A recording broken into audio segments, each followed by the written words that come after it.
and we have to really escalate the noise we make so that we'll be heard.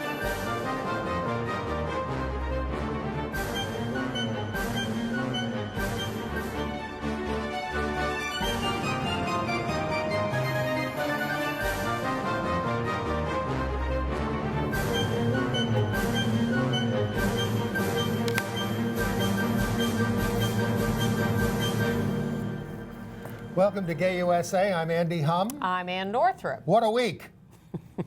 Mostly North Carolina, but a few other things too. Well, North Carolina, as you probably know, has enacted a draconian anti-LGBT law. And the protests from activists and our legal groups, elected officials, and corporations were fast and furious. I think that's a different movie title. But meanwhile, the governor of Georgia, a conservative Republican, vetoed a religious freedom license to discriminate bill, but its supporters are threatening to try to override the veto. Nebraska rejected an LGBT rights bill, but one was passed in the Wisconsin hometown of the Speaker of the House of Representatives, Paul Ryan. He had quite a week. Trump in his hometown and an LGBT rights law. Should we tell him what it is? Janesville. Meanwhile, another family values politician, not in Janesville, has been caught up in a sex scandal. Why is that even a headline? The federal government has issued new guidelines for how prisons are supposed to treat people of transgender experience. We, along with all of you, I'm sure, are mourning the passing of actress Patty Duke, long a participant in the LGBT and AIDS movements, and a courageous voice, of course, for those with mental illness. And we will show you a couple of contrasting clips of Patty. Saudi Arabia has ratcheted up its attacks on gay people, if that was possible. Well, the Catholic bishops are upping their attacks in Malawi and the Dominican Republic. They're taking brutally anti-gay stances. And we'll review 3 Broadway shows: Eclipsed with Lupita Nyong'o, Bright Star, the Steve Martin musical, and Blackbird with Jeff Daniels and Michelle Williams. But we start with a horror story in North Carolina because just a week ago we were saying, well, maybe something will have happened by the time you see this show 2 or 3 days after we taped it. But as we were taping, the legislature was zooming into session. Yeah, here's what I don't understand. I mean, this was all precipitated by the city of Charlotte passing an LGBT rights bill. Yes. And the fact is that there are, 20 cities in the state that have LGBT rights laws already. But this was the precipitant. Mr. Hum. Yes. It is an election year. Yeah, all right. So. And the governor is up for re-election against the state attorney general. And North Carolina was looking to do something like this last year. They didn't do it, so they did it this year. But this bill turned out to be more than just,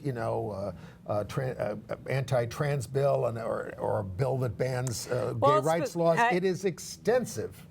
First of all, it repeals or forbids the type of local non-discrimination bill that includes sexual orientation and gender identity that Charlotte passed. Yes, it forbids any locality from covering any category in the civil rights realm that the state already doesn't.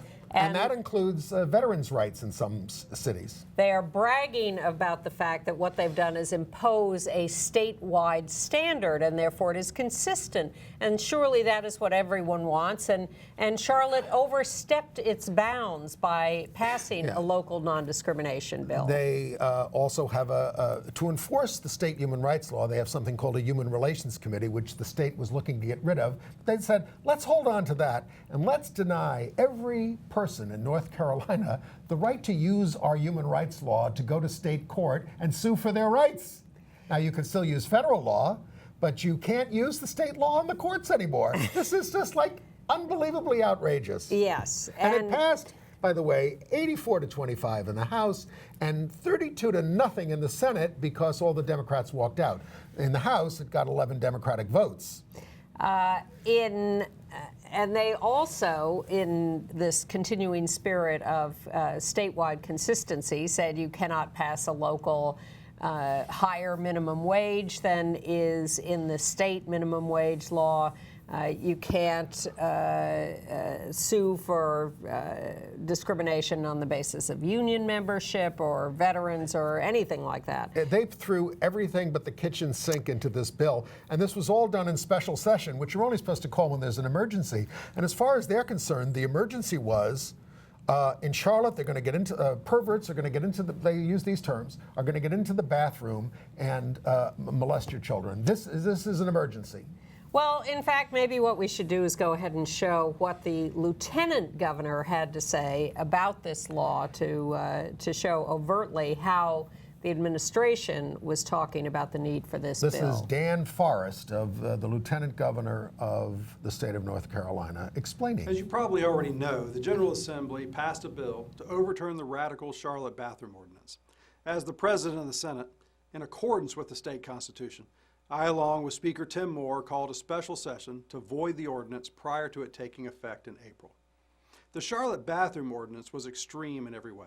Despite what you may have heard from the media, the ordinance, as it was written, would have allowed anyone of any gender to enter any bathroom or changing room at any time and legally forced every business to comply. The loophole this ordinance created would have given pedophiles, sex offenders, and perverts free rein to watch women, boys, and girls undress and use the bathroom. No decent society would allow that danger. Opponents of our action claim that there is no correlation between being transgender and being a sex offender or a pedophile. No one who supports this legislation has made that claim. The ordinance Charlotte passed to appease the transgender community was written so broadly that it legally created a mandate to allow any man, transgender or not, the legal right to enter a women's bathroom or changing room. This is a lie. Yes. And that's what they're doing. They're lying about this. And you notice, did he say anything in there about the minimum wage? Did he say anything Repealing about civil rights? veterans' rights, repealing some? In fact, the governor has gotten up repeatedly and said, the media are lying about this. We didn't repeal anybody's rights. Everybody has the same rights they had yesterday. The governor has a video, and all he wants to talk about is the same thing. Restrooms, locker rooms, showers. You know, this was the same stuff that went on when they passed Don't Ask, Don't Tell in 1996. All they wanted, they kept shooting, and the news media cooperated with this. Sam Nunn leading a delegation of the Senate into a submarine to say, Yes. you know, there will be too much proximity between gay people and straight people, and that's why we can't let gay people in the military. You people have dirty minds who oppose things like this. Because what are we talking about? We're talking about a person who, based on their gender identity, on how they live and who they Their see themselves, daily life, using the appropriate restroom. Now we've got pictures of 3 trans men who have not undergone bottom surgery, if you want to put it that way, who have not legally changed their gender. Their birth certificate. Yes, these are. This is a trans man who, by this law, is now required to use the women's restroom. Yes. He said, and then these are other This trans... is number 2, trans man now required to use the women's restroom. Do you think women are going to be happy when these guys walk into the women's room? Right. Don't you think they're going to be confused? This guy is now required to use the women's restroom in North Carolina. Again, unless they undergo a legal sex change, essentially, and get reclassified on their birth certificate as the men that they are. Yes, which is not easy in North Carolina, by the way. So our legal groups have stepped up, the ACLU, LGBT Rights Project, the Lambda Legal, and with 2 trans male plaintiffs have filed suit against this law, claiming it is unconstitutional as a violation of the U.S. Constitution's 14th Amendment, equal protection clauses, and Title IX of the Civil Rights Act, which guarantees no sex discrimination as interpreted to include gender identity as part of sex and sex discrimination. Now, there are also, the state now we'll see if the federal government really comes down hard on them, because this is a violation of Title IX. Yes. Yeah. So beyond the lawsuit, the government could step in right now and claim a violation of Title IX and deny the state $4.5 billion in education aid. Are they going to do it? Any word on whether the administration is looking at that? No word yet. The trans men who are the plaintiffs in this suit are just totally wonderful, charming human beings who stood up at a press conference and said, look, we understand that trans women are going to have a harder time being abused under this law, and we pass more easily, and women are going to freak out when we walk into their bathrooms. Yes. So we are going to take on the job of being the plaintiffs in this lawsuit, and we're very happy and proud to do it. And they're terrific heroes for stepping forward to be the public plaintiffs in this lawsuit. Right. Now, the law, the people who passed this thought they were being very clever by going after everybody, by doing these blanket things. But there is so much evidence that they are clearly targeting trans people directly. That's the reason. That's all they talk about. That's the reason that they did it, and that subjects it to what we would call Romer scrutiny. The Romer v. Evans decision was a Supreme Court decision in 1996. I think it was 6-3, where they had repealed all gay rights in the state. They said you can't have gay rights laws in the state. Colorado.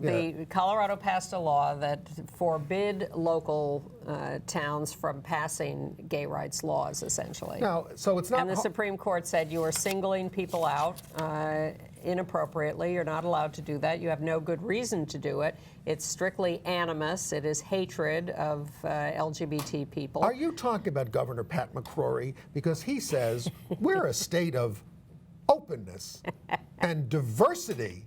Well, you are a state of diversity, but you, Governor, are not being very open. Well, if you want to talk about hatred, State Senator Tom Apodaca from Henderson, Republican, he's asking his staff to look into see how the General Assembly can charge Charlotte to cover the costs of the special session that they had to go through. Wow. Now, corporations by the way, only 25% of the people in the state support this law, according to the poll. Well, that's interesting. Yes. Well, again, this is generated by a desire to appease Art Pope, who is the Koch brother of North Carolina, the guy who has put this right-wing legislature into place. While we were asleep in 2010 and the elections were being held, this was the first time they flipped the legislature in North Carolina to Republicans. 2010, folks. We're paying the price ever since. And I just want to say one thing. There has been horrible stuff going on in North Carolina for years under this legislature. They have been shredding the safety net. Now we're going to boycott it because they're against the gays. I don't know. There was plenty of stuff going on. Voter suppression. There was plenty of stuff going on before this, and we did not talk about a boycott. Well, 25% support this law. This is all about the extreme right-wingers who put this group into place in the legislature.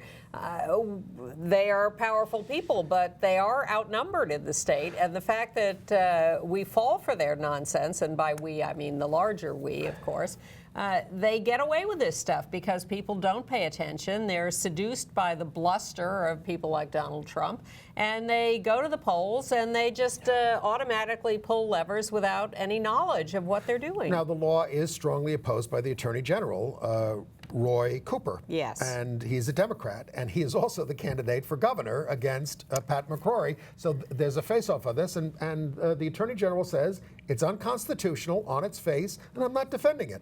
That is a brilliant move. And Roy Cooper, as the Attorney General of North Carolina, who is a defendant in the lawsuit brought by the ACLU and Lambda, says he will not defend this new law because it is unconstitutional. So Governor McCrory, and you don't hear Republicans saying this too much, says, do your job. Oh, How about at the Supreme Court with Merrick Garland? Do your job. No attorney general is required to defend an unconstitutional law. Correct. The Obama administration did not defend the anti-gay marriage law. The Attorney General of New York years ago did not defend the sodomy law. Let somebody else defend it. It's unconstitutional. And the Attorney General of Pennsylvania, since in a lot of trouble, did not defend the anti-marriage law in Pennsylvania. It is the job of the Attorney General of the state to decide whether he or she thinks a law is constitutional and act accordingly. So, North Carolina, there are going to be some consequences here, and we're sorry for those of you who are not the offending parties here. Lots of cities and states have instituted travel bans of government employees to North Carolina. Edwin Lee of San Francisco, Ed Murray of Seattle, Bill de Blasio of New York, Andrew Cuomo of New York State, Washington Governor Jay Inslee, and Vermont Governor Peter Shumlin.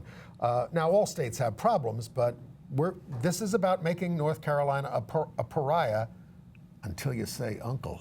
That's what happened in Indiana. The National Basketball Association has said it has now a question about putting the 2017 All-Star Game in Charlotte, unfortunately. The NCAA has tournaments scheduled there next year that they have to think about. ESPN has to think about its facilities there. Director Rob Reiner said, "I'm not shooting any films in North Carolina anymore." 80 CEOs of corporations have written letters to the governor objecting to the bill, yes, including Bank of America, the largest employer in North Carolina. Facebook, you name it. All of them. So yes, American Airlines, all the corporations. Colleges are upset. But North most Carolina of these colleges. corporations are also very happy with these right-wing Republicans who are in there protecting their businesses, and they have not. Most of these corporations have not talked about taking any action. Actually leaving the state, denying jobs to the state, those kinds of things. That's what's needed here. Yes, and they're, one of the big pressure points at the moment is the High Point, North Carolina furniture market coming up in April. The largest in the world, generates $5.38 billion to the state. And of course, there is a large LGBT population involved in the design and decor business involved with this furniture market, including Mitchell Gold and Bob Williams, whose company is in North Carolina. They have spoken out very forcefully against this law, and people are canceling out of the High Point show in large numbers to protest this law. But there is a problem. Do you move your business out of the state? Now the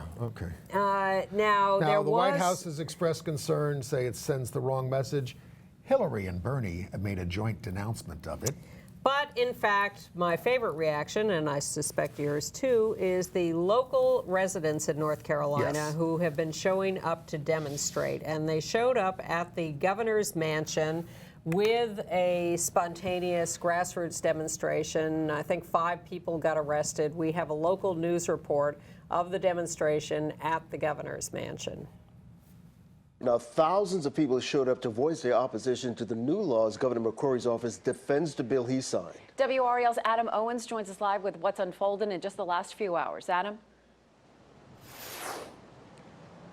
Deborah, Ken, as you mentioned, it appears that at least 4 people were arrested. We're still waiting to get an official number from the Raleigh Police Department. This protest started earlier this evening here on the sidewalk outside the governor's mansion. Eventually, it spilled onto Blunt Street, shutting it down. This is not over! This is not over! In the center of this crowd of protesters, hundreds and hundreds strong, there was a small group, about a handful of people with locked arms. One by one, they were arrested and carried away. All these people are upset. They are angry. They have been left out of the democratic process. The protesters chanted and blocked traffic outside the governor's mansion. They are angry over the passage of House Bill 2. It does not allow transgender people to use the restroom associated with the gender they identify with. Republican backers say it's about public safety.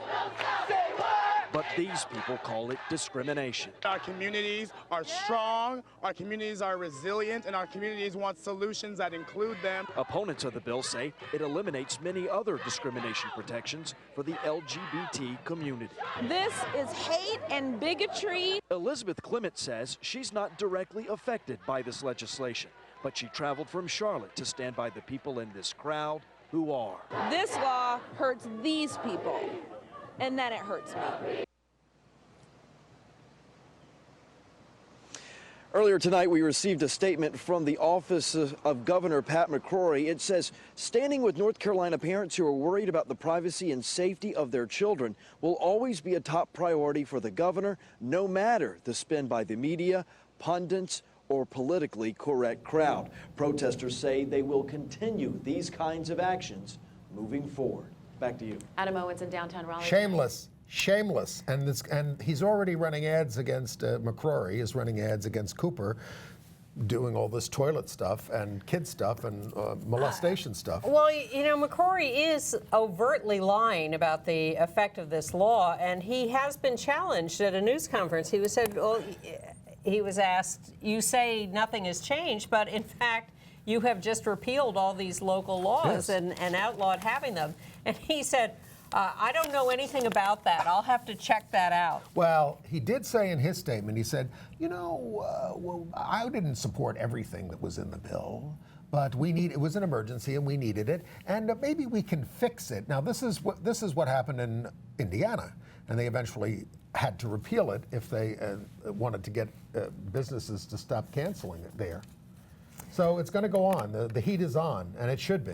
Yes, it should. Now, but it took a little while for the heat to gin up. We'll talk about Georgia now, but these did happen almost simultaneously, the Georgia veto and the North Carolina law passing, and all the national media attention was on Georgia. Yes. Badly. We'll talk about that in a second. But North Carolina was flying under the radar for several days. Not on Gay USA. Well, we anticipated this happening a little casually, I must say. But well, no, they immediately, as soon as the Charlotte law passed, they said, we're going to call a special session and we're going to get rid of it. Yes, certainly been warning you of that.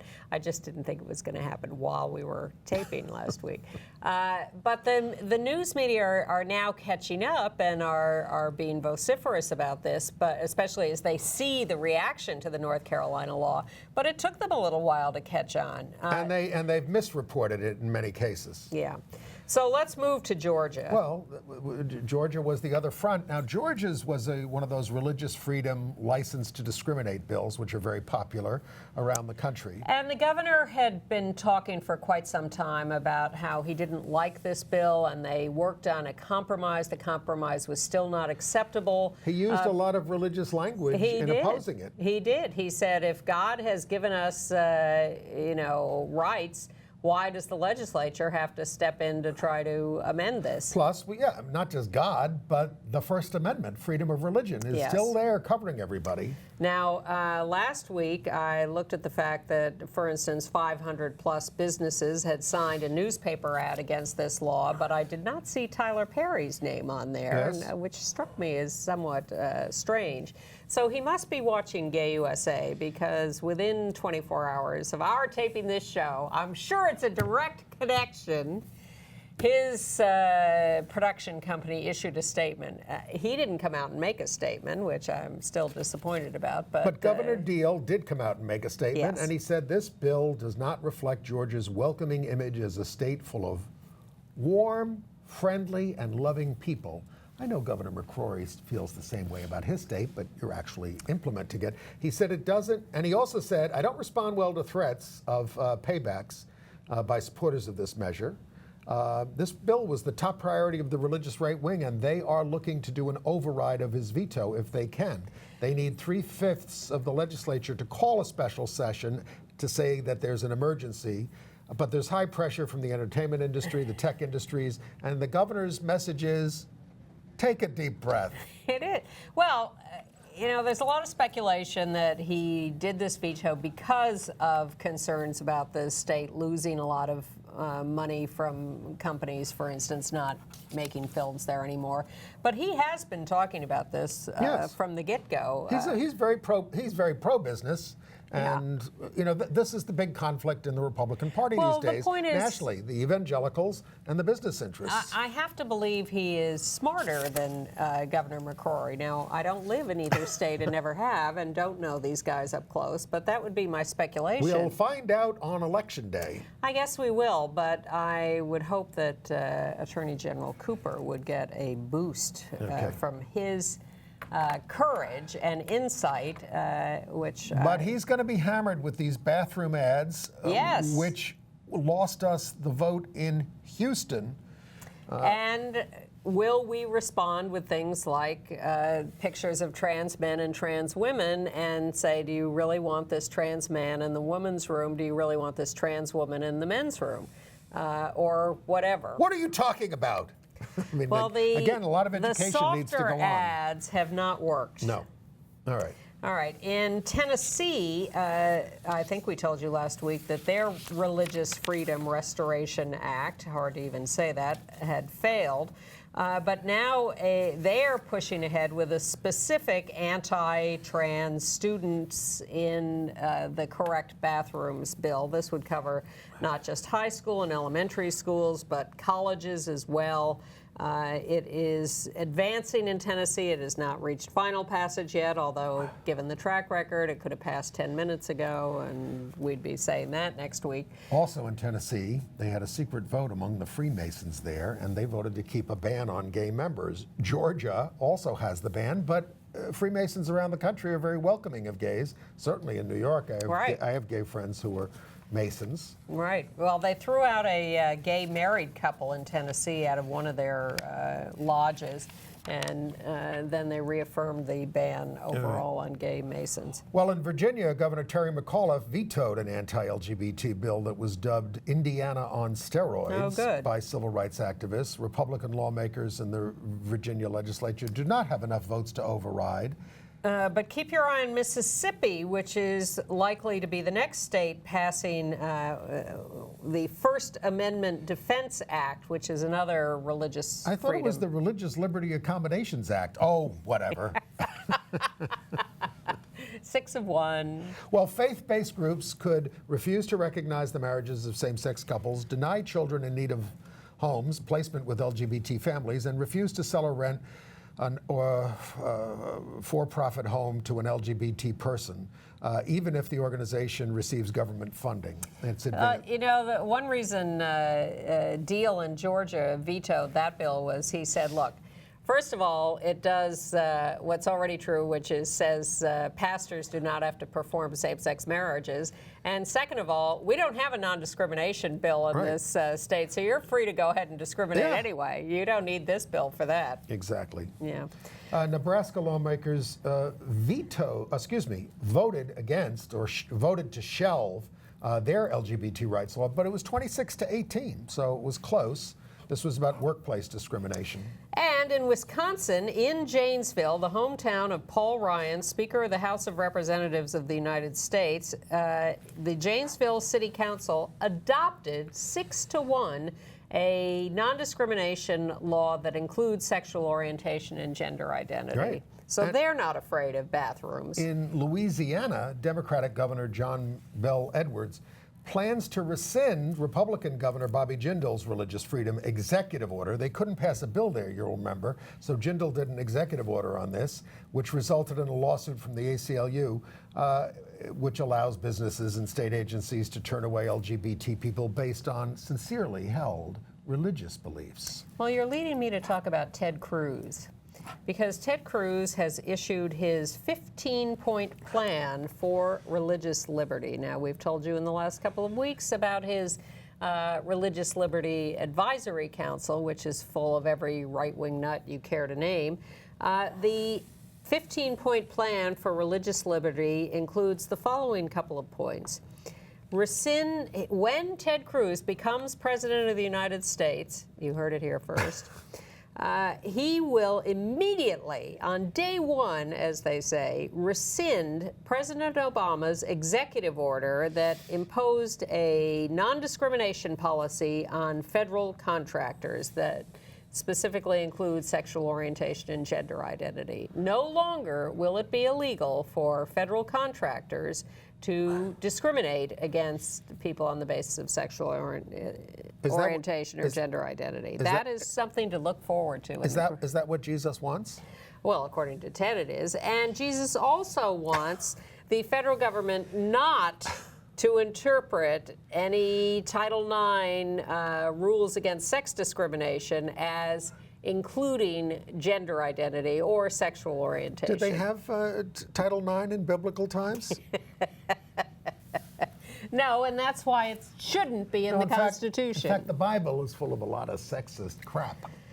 Well, that's Ted Cruz's platform as it relates to us for his presidency. Well, he'll have other things to repeal because there are also new federal guidelines for transgender inmates.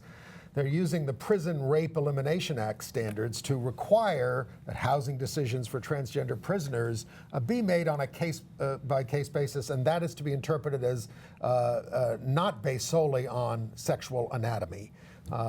They must seriously consider all factors relevant to keeping a person safe, including their gender identity.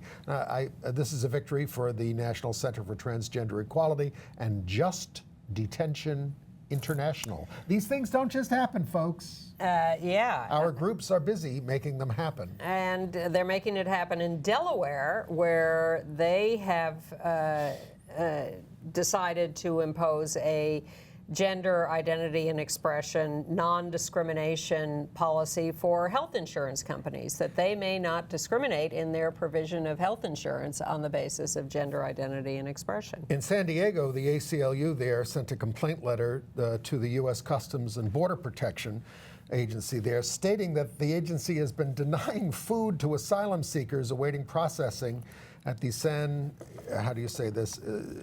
Ysidro port of entry.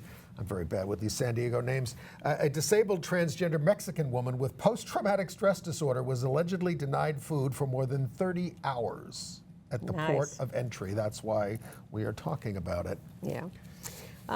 In Pennsylvania, a transgender man has reached a settlement with the University of Pittsburgh.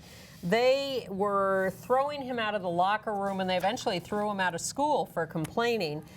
They have now, he lost his case at the lower level, but he was appealing that, and his case was evidently so strong that the university has now settled with him and agreed to open locker room and bathroom facilities to people on the basis of their lived gender identity. Yes, and create gender-neutral housing. Yeah. And, a whole working group to advise on this thing.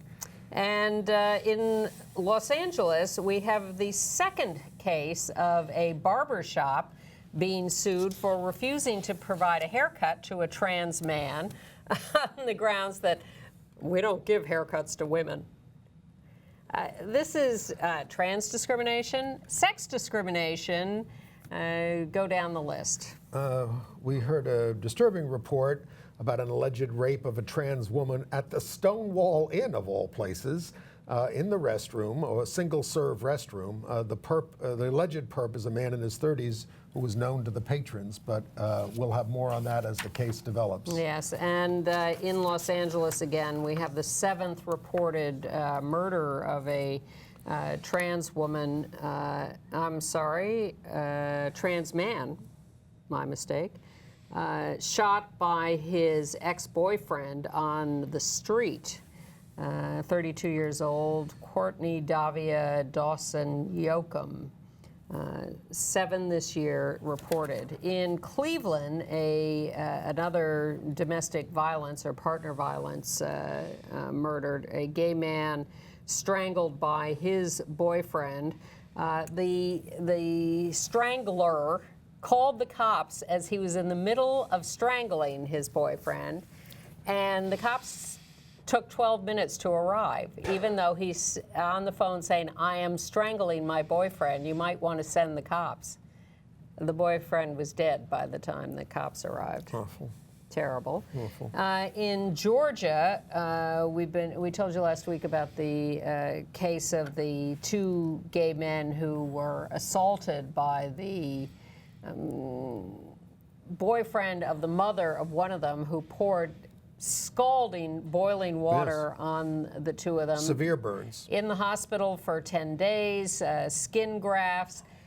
He is now he's been indicted for aggravated assault and battery. And his defense is, I poured a little hot water on him.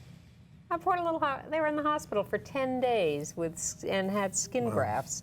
And in Desert Hot Springs, California, a lesbian couple who are deaf were trying to get a local woman to get off their lawn, and they were using sign language, and she became offended by their gestures and took a baseball bat and beat them.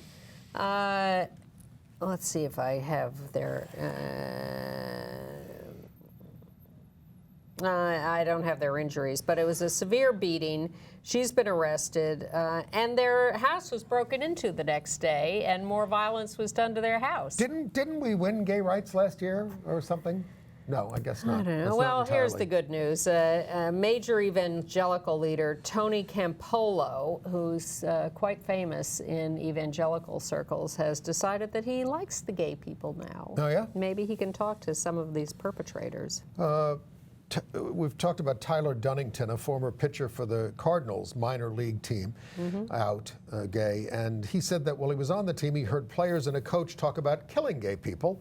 And the coach was identified as a guy named Sean McKinney, who is the coach now at Colorado Mesa University. So this has all been exposed. And he says, I would never harm anyone on our team. I'd just talk about it. You know, I've talked to Tyler, you know, I hope he's okay. I called him to apologize. I want him to have a good life. The school says they're not going to fire him, but will use his interest in making amends to move forward the entire campus on LGBT issues. That would be a nice result. Okay. And in politics, Mark Kirk, the Republican U.S. Senator from Illinois, who was endorsed by the Human Rights Campaign, has basically said that he will support the Republican nominee for president, meaning Trump, if that's the case. He's challenged by Tammy Duckworth out there, who has a 100% rating from HRC but doesn't not merit their support. The firestorm over the HRC endorsement of Mark Kirk is only huger than the firestorm over their endorsement of Al D'Amato. But some people are confused by headlines that say HRC endorses Mark Kirk. They think it's Hillary Rodham Clinton. Yes. And then you know all about the scandal with the governor of Alabama, Robert Bentley, and tapes of his infidelities with a female aide. And then the reason it's such a big issue is because he's such a family values right-wing nut. They were both expelled from the First Baptist Church of Tuscaloosa for this. He was elected, somebody said, as the doctor that could cure Alabama's ills, financial and moral. Well, I guess not. Not so much. I guess not. Should we talk about Bayard Rustin? Sure. Bayard Rustin, gay black man, aide to Martin Luther King, one of the architects. I have a picture of me and Bayard from back in 1987 when he was doing gay rights work in New York City, right before he died. One of the architects of the '63 March on Washington. So the National Park Service has decided to put his home on the National Register of Historic Places. There he is at home. With all of his canes and his African art, and his partner, because they couldn't marry in those days, Walter Nagel, still lives there. Yes, and here's where it is. It's an apartment building in our neighborhood in New York City. Penn South. Penn South is a very famous, it was built by the International Ladies Garment Workers Union. Yes. In 1962, it was what they called slum clearance. They cleared out a lot of nice buildings that would be nice to have now, but they cleared them out, and they built this union housing, and they wanted it to be integrated from the start. They asked Bayard Rustin to live there. so that it would be integrated from the start. I am just amused by an apartment building like that being on the National Register of Historic Places. Apartment 9J. And Julius Baer has also got New York State Historic designation. They're still seeking landmark status for the city. And the Congregation Beth Simchat Torah, the gay synagogue in New York, is going to have their new dedication of their new space. I was there this morning at 130 West 30th Street. They're going to march from the village at West Beth, where they've had their headquarters for a long time, past the Protestant Episcopal Church, where they've been meeting for many years, Holy Apostles, and then on to... what day and time? Oh, this is going to be Sunday, April 3rd, starting at noon at West Beth, 2 o'clock for the dedication at 130 West 30th Street. Okay. And city council members are protesting the persecution of rentboy.com. They're protesting to the Department of Homeland Security. All right. Can we move on to international news? I hope We'll so. have time for our Patty Duke contretemps at the end. Okay. In Senegal, a mob burned down university buildings after a man claimed that another man hit on him in the shower. Austria is the only country in the world which has granted full adoption rights for same-sex couples, but not allowed the parents of these children to marry.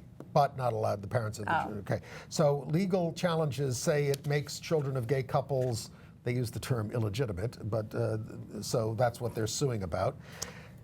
Go ahead. No, Saudi Arabia, I mean, you don't think it could get any worse because they do already have the death penalty for homosexual acts. So they're now looking at having that for coming out online, making that a crime. They've been prosecuting dozens of LGBT people, convicting them, sentencing them, trans people. They have quite a little pogrom going. Some very popular bloggers there. Maybe I shouldn't call it a pogrom, but it is. It's a campaign. Yes. There's very popular bloggers there who have a hashtag now, suggest a way to kill the faggots, and it's apparently hundreds of people are responding to this. It's just, it's scapegoating for the ills. A lot of that. In Spain, an actor who has played Jesus for 30 years in the Easter parade has been banned in Valencia from doing it again because it's suspected he's too gay. Well, Jesus was gay, wasn't he? He was everything. Lived with his mother till he was 30, never married, hung out with all those guys. And the apostles, I'm not making a joke here. Who knows? John the beloved disciple.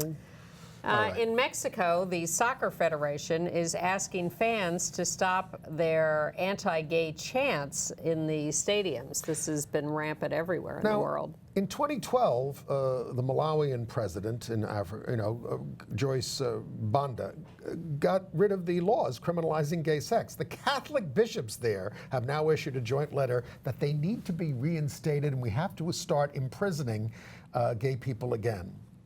In the Dominican Republic, as you know, the Catholic archbishop or cardinal or whatever he is has been on a lengthy tear against out gay U.S. Ambassador Wally Brewster and his husband, who are in residence there.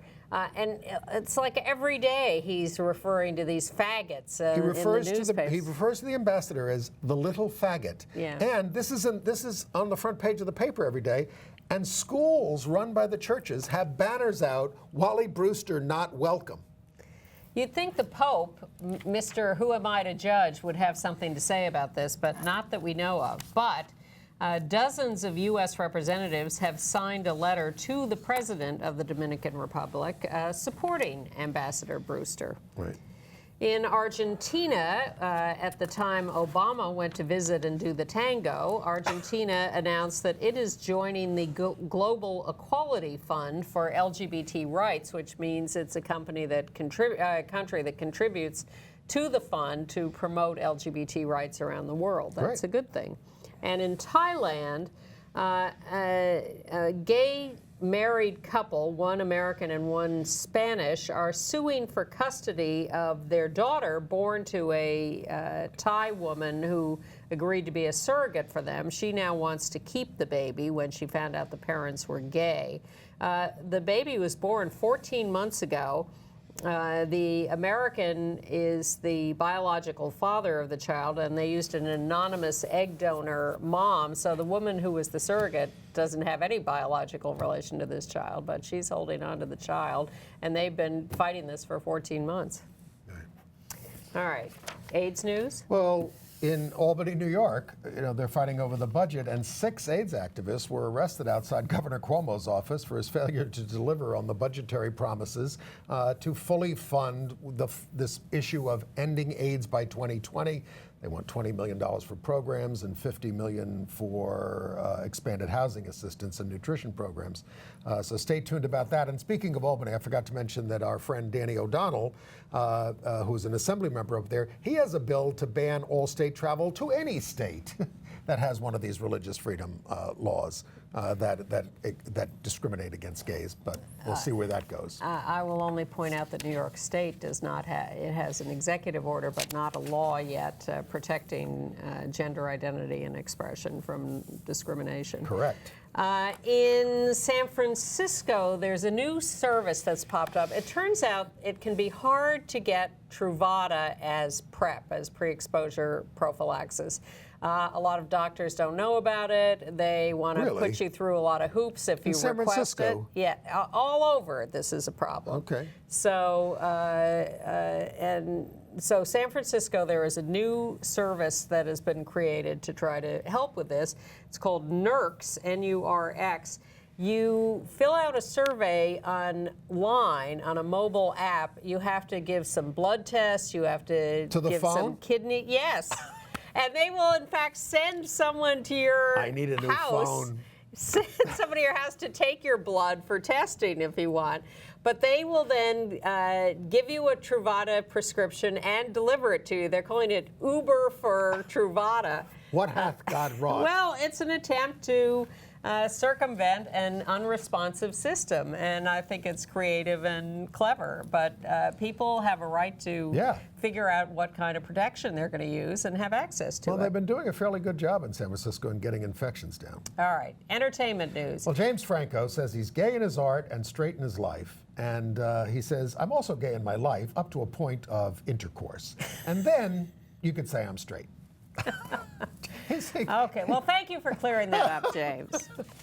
I'm going to take a detour for a second to mourn the death of Gary Shandling, who the Larry Sanders Show was the best program ever created about television. Wow. If you want to know how television operates, really, and Ann knows, watch the Larry Sanders Show. I mean, we've been doing this show for 30 years, but Ann was in a lot of network television back in the day. It was stunning how good it was, and I didn't know whether I thought he was a genius. I didn't know how he was as a human being. I didn't know him. But all the tributes that have been written about him have been about what a nice guy he was, how supportive he was of other people, and it warmed my heart because I just adored his work. Congratulations to Cyndi Lauper and Harvey Fierstein, the creators of the hit Broadway musical Kinky Boots. They're going to be honored with stars on the Hollywood Walk of Fame on April 11th. You buy those, you know. Really? You have to pay for them. Really? Yes. Oh, but don't you have to be selected based on some qualities? Yes, your willingness to hand over a check. Oh, come on. It's like buying indulgences. All right, well, if we're going to talk about naivete, we will go to Patty Duke because Andy and I have a little different view of this. First of all, I love Patty Duke. Me too. We totally agree on that. We grew up with the Patty Duke Show. Let's just remind people of this wonderful series. Meet Kathy who's lived most everywhere, from Zanzibar to Berkeley Square. But Kathy's only seen the sights a girl can see from Brooklyn Heights. What a crazy pair, but their cousins. It was a wonderful show. It was a wonderful show. Very good. For our age group. It was right on They point. worked her ragged. I was in love with her boyfriend, Richard. And I thought she was cute, but when we Well, that's why we watched. but Patty Duke was a great activist. Yes. She was an activist. And a great actress, Academy Award winner at the age of 16 for The Miracle Worker. Yes, and then she eventually. And then she went to do played the Andy Patty Sullivan, Duke. too. And then, but after winning that Oscar, went on to do the Patty Duke show, and eventually became certainly a huge activist for mental health. She was diagnosed later as bipolar. But Sidney Sheldon, who created the Patty Duke show, they didn't know any of that then, but he said, they're kind of two Patty Dukes. Well, it's not, She was very open about it, and she helped a lot of people. Yeah. And she also was an AIDS activist. She was very outspoken on AIDS issue and gay rights. I saw her being honored at a gay dinner in Los Angeles once when I was out there in the 80s. This is a long time ago. She was Grand Marshal of Pride parades. She was really involved. Yes, and not afraid to speak out on all sorts of issues as opposed to those who don't. But when Andy and I heard about Patty Duke dying and mourned her death and talked about how much we loved her, Andy's immediate impulse was, let's show this little clip from the Patty Duke show, which has been around and shown a lot. And I said, no, let's show a clip from Valley of the Dolls, because nothing could be gayer and campier than Patty Duke as Neely O'Hara in Valley of the Dolls, a Judy Garland character.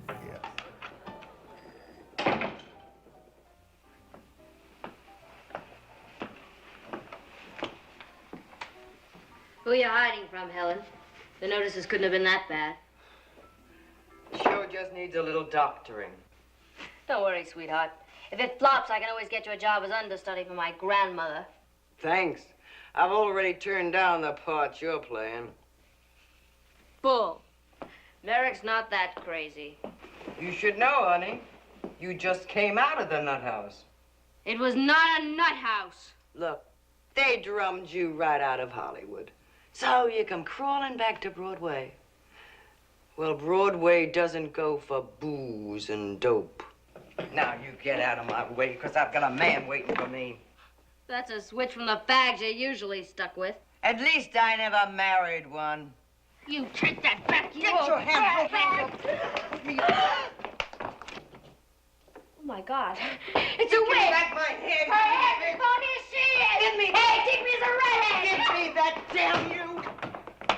What the hell are you doing in there? Giving it a shampoo. Goodbye, pussycat.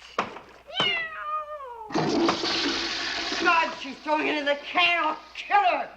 How do you like that? It won't even go down the John. Give me that wig. Okay. You want it back? Here it comes. Special delivery.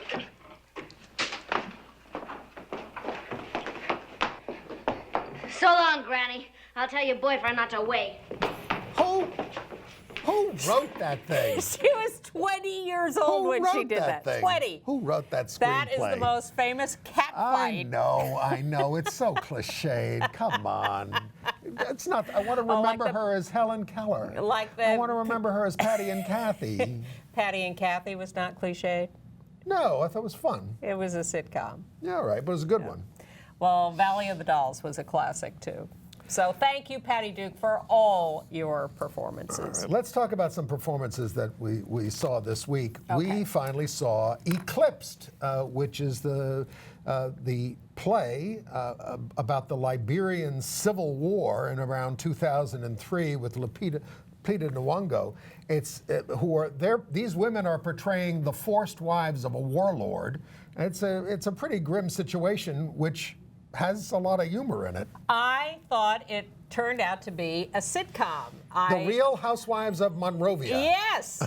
Or I thought I would call it the Golden Girls of Liberia. But I was frankly shocked at how it was played, mostly for humor. And I found that... Well, to relieve the tension, I think. I guess so. But it's a very, very serious... These are very serious issues. And yeah, but it's not played for that. It's also about how some of the women become fighters, fierce fighters against the Charles Taylor regime there. Yeah, all that is the undercurrent and the reality, but man, they're just sitting around talking about their hair. Well, you know, what are we going to do? So then there's Bright Star, which is the musical by Steve Martin and Edie Brickell. Edie Brickell. It's bluegrass. Or Brickell, I'm not now sure. we're not going to we're not going to tell you to boycott this, even though it's set in North Carolina.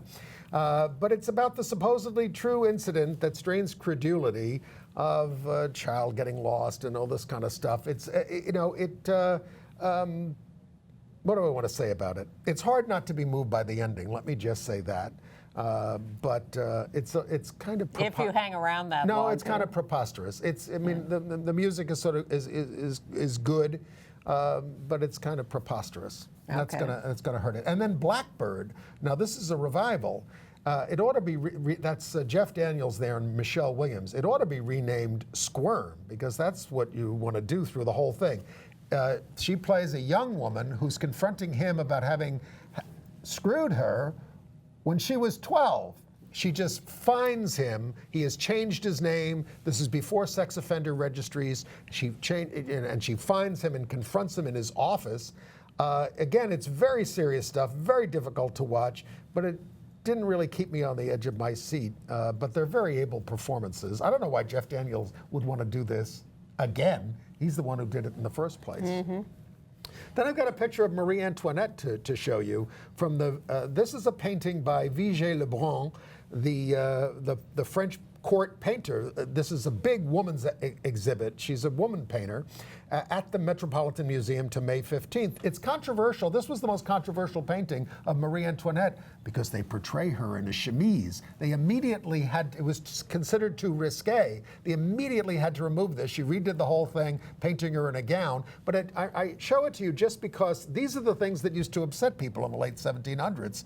Anybody trying to advance things around women, around sexual liberation, around anything like that.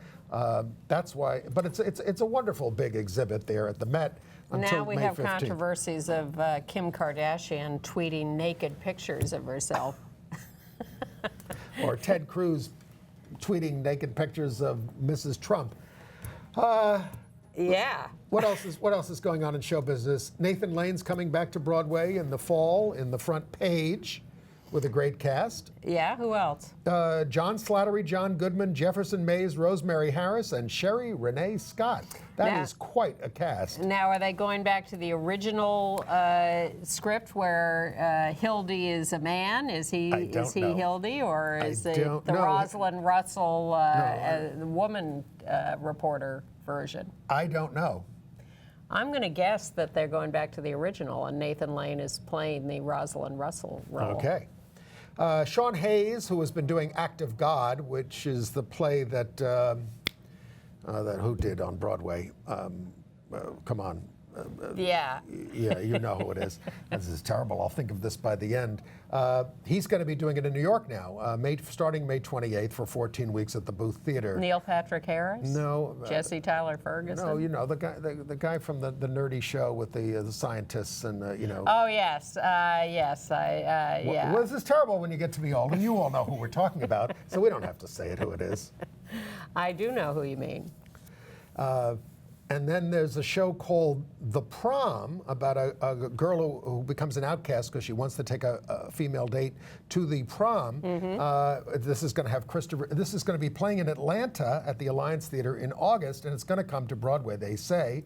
And she involves a group of celebrities, fading celebrities, in helping her cause, and it doesn't really work out. And that sounds like an episode of The Golden Girls. Remember when Rose wanted Bob Hope to MC the talent show? Yeah.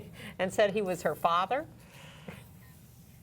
We are deteriorating, so we will end this. I'm just sitting here trying to remember who's the star of Act Jim, of God. Parsons! We got it! We don't Together as a team. We will be back next week because we remembered Jim Parsons' name. And I liked him in that. Yeah. But Sean Hayes should be good. Bye. Bye.